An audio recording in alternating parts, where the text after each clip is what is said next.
Hari ni Tira nak pergi bachelorette party kawan Tira. So ni outfit Tira untuk hari ini.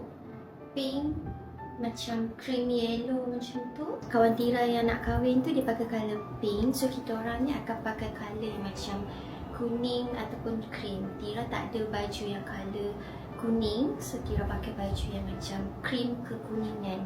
Lepas tu Tira pakai tudung colour pink and kain.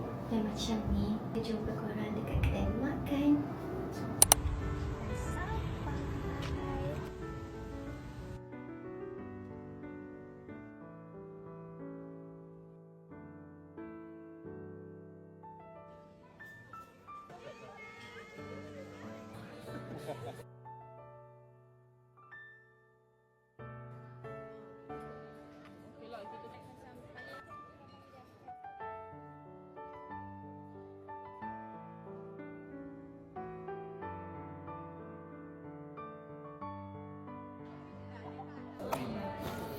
Dia sebenarnya boleh, dia bukan allergic.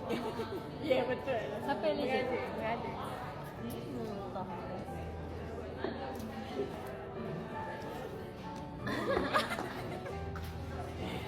Tak minta.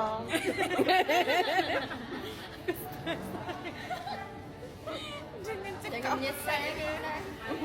Masuk konten jangan menyesal lah. Masuk konten mana tu? YouTube? YouTube ada, TikTok ada. Watermelon jasmine. Sedondong dengan baju. Dia macam ada cheese tu Ni apa? Ada whipped cream. Kira asal dia tak fokus. Atau ada krim boleh. Dan geleng. Tira tak buat bagi dia auto tu. Nak. Oh. Mana ni? Nak tu. Hah?